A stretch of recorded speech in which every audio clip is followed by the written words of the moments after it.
Ang pelikulang ito ay nagbubukas ng taong 1863 kasama ng mga sundalo ng Confederate na nagdadala ng isang kariton na ginto. Hinaharangan ng nag-iisang highwayman ang ruta at sinubukang ibigay sa kanila ang kargamento, ngunit nang hindi ito gumana ay naglabas siya ng mga automatikong armas at binaril ang 5 lalaki na naging sanhi ng kanilang kamatayan. Makalipas ang mahigit 100 taon, sa Washington, D.C., nagsama-sama ang pamahalaan upang talakayin ang bagong binuo na teknolohiya sa paglalakbay sa oras.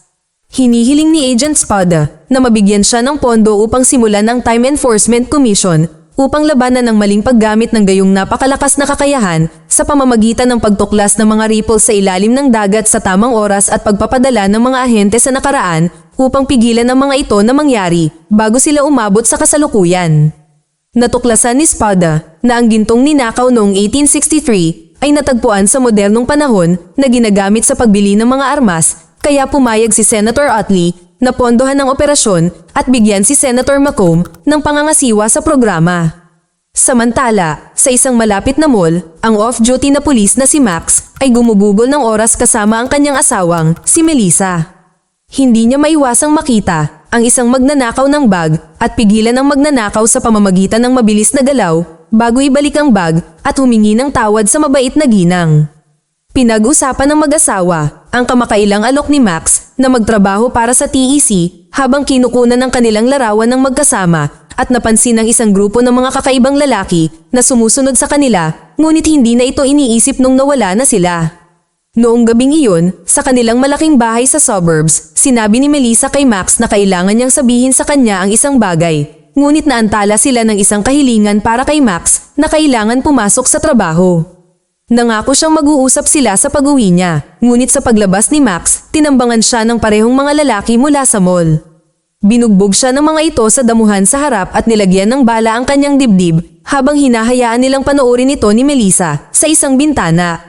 Gayunpaman, dahil suot ni Max ang kanyang bulletproof vest para sa trabaho, nakaligtas si Max sa pag-atake. Nasaksihan lamang na napatay si Melissa sa isang pagsabog na sumira sa kanyang tahanan. Pagkalipas ng 10 taon, isang paglalakbay pabalik noong 1929, isang lalaki ang tumalon sa tuktok ng gusali dahil nawala ang lahat sa kanya sa panahon ng aksidente sa Wall Street. Isang mukhang maswerteng stockbroker ang pumasok sa kanyang opisina bilang isa sa mga tanging tao sa bayan na napunta sa itaas. Naglabas si Atwood ng isang modernong music player at nagsimulang maghanap ng higit pang mga paraan upang samantalahin ang stock market, habang si Max ay biglang lumabas mula sa isang time rift na ngayon ay isang 10 taong veterano ng Time Enforcement Commission. Minsan ay nakatrabaho ni Agent Atwood si Max, ngunit pinagtaksilan ng kumpanya at ngayon ay may mga bodyguard na nagpoprotekta sa kanya sa mga paninindigan na wala sa dating panahon. Ang pangalawang gwardya ay lumaban din sa kanya upang maipakita ni Max ang ilan sa mga kakayahan niya, ngunit sa huli ay pinalo niya ang kanyang pototoy. Pinaputukan ni Atwood ang kanyang dating kapareha gamit ang isa pang modernong sandata, ngunit si Max ay nagtago hanggang sa maubos niya ang mga bala niya. Nang walang ibang pagpipilian, ibinunyag ng natatakot na stockbroker na nagnanakaw siya ng pera para pondohan ang kampanya sa pagkapangulo ni Senator Macomb nang magbanta ang baluktot na politiko na papatayin ang buong ninuno ni Atwood. Upang maiwasang magsalita, sinubukan niyang tumalon sa bintana, ngunit sinundan siya ni Max at nagbukas ng lamat pabalik sa kasalukuyan. Matapos kumbinsihin si Atwood, sa wakas ay sumang-ayon na sumalungat kay Macomb sa harap ng isang hurado, ngunit pagdating ng panahon ay hindi niya ito magawa at nasentensyahan ng bitay para sa kanyang mga krimen. Dinala siya ng TEC sa panahon noong 1929 upang ipagpatuloy ang pagbitay sa kanya sa gusali at tapusin ang kanyang paghihirap sa isa pang nakakalungkot na biktima ng Wall Street. Bago sabihin ni Max kay Commander Matuzak ang ulat, nagpakita si Spada kasama si Macomb at iba pang mga senador na gustong suriin ang programa. Binabati nila si Max para sa kanyang kamakailang misyon na nagpapahiwatig na alam na ni Macomb na tina-target siya ni Max, ngunit sa pagkamatay ni Atwood, ang ahente ay walang ebidensya at dapat makinig sa senador na mayabang na tumatawa. Sa panahon ng kanilang pagpupulong, ipinaliwanag nila sa mga nakasuot ng suit na ang pakikipag-ugnayan sa iyong sarili sa nakaraan ay maaaring maging sakuna at ipinahiwatig ni Macomb ang kanyang planong isara ang TEC at pigilan ang full stop na paglalakbay sa oras na magbibigay lamang sa kanya ng kalayaan at maghari sa kasaysayan. Nang umalis siya, dinala ni Macomb ang kanyang sasakyan sa lungsod at ipinahayag ang kanyang galit dahil gumastos siya ng 50 milyong dolyar dahil kay Max. Siya ay naging desperado sa kanyang pagnanais na pondohan ang kanyang halalan at inutusan ng kanyang tauhan na patayin si Max na sa tingin niya ay ang kanyang pinakamalaking problema. Nang gabing iyon, umuwi si Max sa kanyang maliit na apartment at nanunood ng mga recording ni Melissa habang nagpapakalasing sa alak. Sa umaga, pinasok ng tauhan ni Macomb ang bahay ni Max at sinubukang patayin si Max gamit ang isang taser at naglabas ng sandata na nagbibigay ng magandang laban sa kanya. Ginamit ni Max ang kanyang martial arts para talunin ang assassin at gamitin siya bilang kalasag mula sa putok ng baril na pumatay sa kanyang sariling kasama. Habang tumatagas ang tubig sa sahig at walang kamalay-malay ang nanghihimasok na nakatayo siya rito, gamit ang leksi ni Max, naiwasan niya ang isa pang putok mula sa hitman na marahas na nakuryente sa kanyang sariling mga kamay. Matapos ihagis ang kanyang katawan sa hagdanan, nakilala ni Max ang internal affairs agent na si Sarah na inatasan na sundan siya sa kanyang pang-araw-araw. Sa opisina, ipinaalam ni Matuzak kay Max na wala ng tiwala sa kanya ang mga opisyal at pinahintulutan niya si Sarah na samahan siya sa panahon noong 1994 upang imbestigahan ang isang nakapending na ripple na matatagpuan sa lugar ng degenerate na IT technician na si Ricky. Naghanda ang dalawa para sa kanilang misyon ngunit nagsimula din kabahan si Sarah dahil hindi pa niya nagagamit ang makina. Habang malapit ng ilunsad ang mga ito sa nakaraan, itinuro ni Max ang 2 batik ng dugo sa dingding sa unahan nila bilang mga naunang ahente na sumubok nito. Ang dalawa ay sumabit sa isang lamat at bumagsak sa isang lawa sa labas lamang ng DC 10 taon na ang nakararaan. Ibinunyag ni Sarah na pinaghihinalaan ng internal affairs na personal na sinundan ni Max si Atwood bilang isang revenge killing at nagtanong kung sinubukan ni Max na maglakbay pabalik sa nakaraan at iligtas ang kanyang asawa mula sa pagkamatay.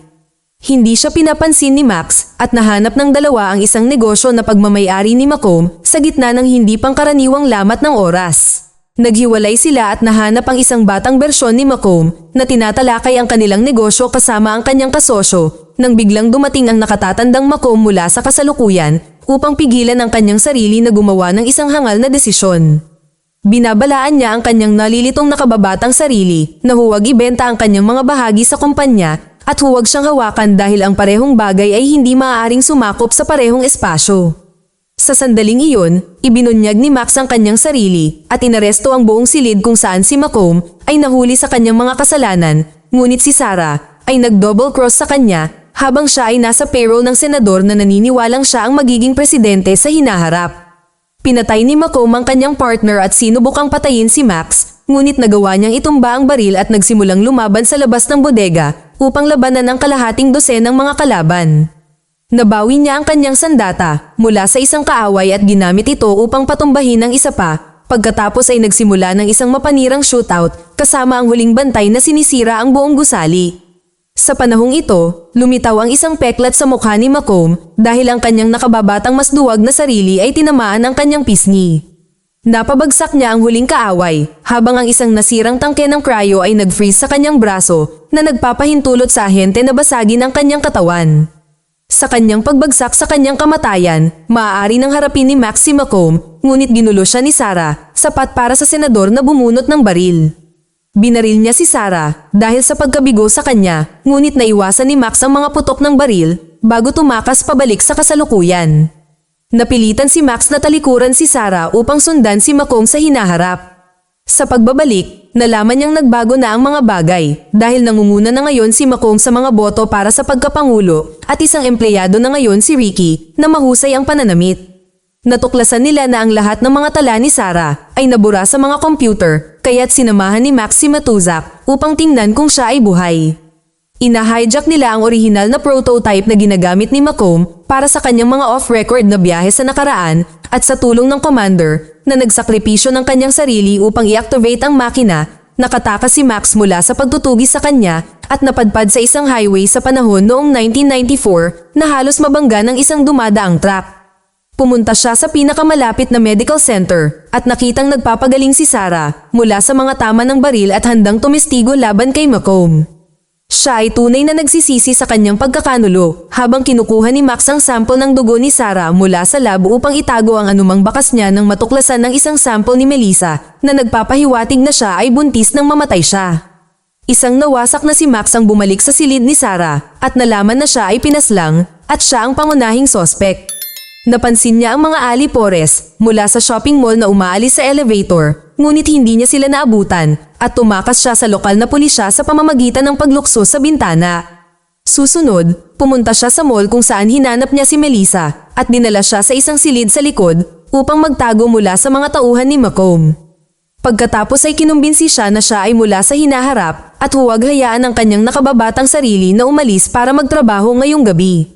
Ipinapakita sa atin na inupahan ni Macomb ang hitman na si Cole upang patayin si Max sa nakaraan bago siya sumali sa TEC at ang lahat ay gumaganap sa parehong paraan tulad ng sa simula, ngunit mula sa ibang anggulo. Nang gabing iyon, tinawagan si Max para pumasok sa trabaho, ngunit sa pagkakataong ito, nagtatago ang kanyang nakatatandang sarili sa ibaba upang protektahan sila. Dahil nalaman ni Melissa na ngayong gabi ay dapat siyang mamatay, nagpasya siyang sabihin kay Max na siya ay buntis hindi tulad ng dati, habang ang nakatatandang Max ay lumabas para pigilan ng palihim ang pag-atake. Nang dumating ang isa sa mga hitmen, biglang nawala ang kuryente ng ilaw at nagawang makatakas ni Max. Ipinadala ni Cole ang isa sa kanyang mga tauhan upang patayin ang mag-asawa, habang ang isa naman ay hinahanap ang time cup, ngunit nautakan niya ang kaaway gamit ang isang kamisete sa isang sampayan at pinatumba siya gamit ang kanyang shotgun.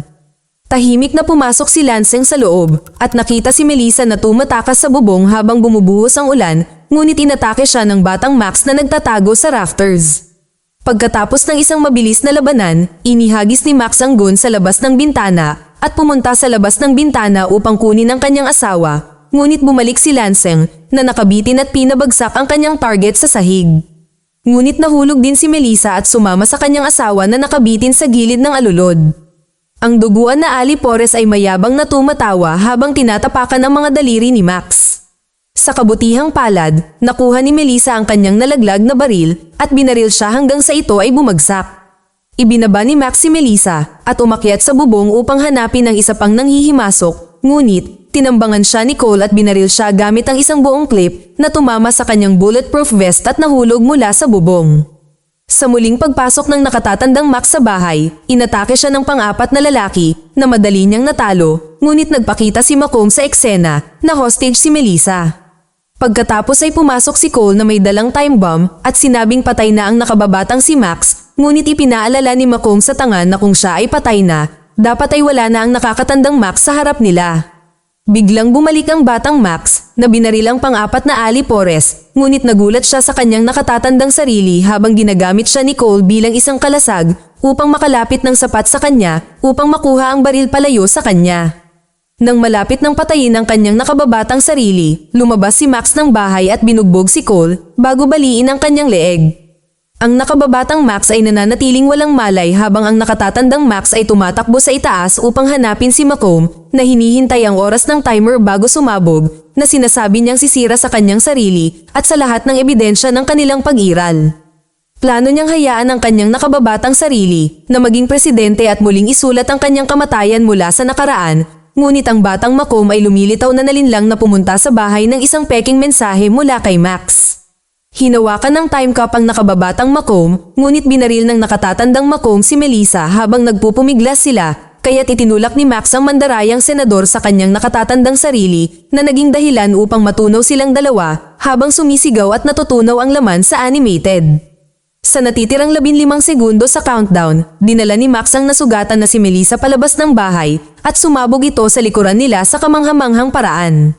Inihiga niya ang walang malay na si Melissa sa tabi ng kanyang nakababatang sarili at tumakas sa eksena bago dumating ang mga lokal na awtoridad. Pagkatapos, bumalik siya 10 taon sa kasalukuyan, nakita ni Max na bumalik sa normal ang TEC at bumalik din si Ricky sa kanyang dating personalidad. Si Commander Matuzak ay hindi kailanman nabaril at sinabi na si Senator Macomb ay nawala 10 taon na ang nakakaraan at walang nakakita sa kanya mula noon. Si Sarah ay nabuhay din at ngayon ay nagtatrabaho na sa kumpanya kahit hindi niya maalala si Max at dinaanan lang nila ang isa't isa sa mga bulwagan na may simpleng pagbati. Sa huling eksena, bumalik si Max sa kanyang orihinal na tahanan na itinayong muli mula noong pagsabog at masaya na makita ang kanyang sarili bilang ama ng isang 9 na taong gulang na anak na lalaki at naghihintay na batiin siya ni Melissa. Sinabi niya na mayroon siyang isang bagay na gustong ipahayag na nagpapahiwatig na siya ay buntis muli, kaya sinabi ni Max na bibigyan niya sila ng oras dahil sila lang ang mahalaga sa kanyang oras. Mag-subscribe para sa higit pang mga video na tulad nito, i-on ang notification at mag-iwan ng like para matulungan ang aming channel. Salamat sa panunood.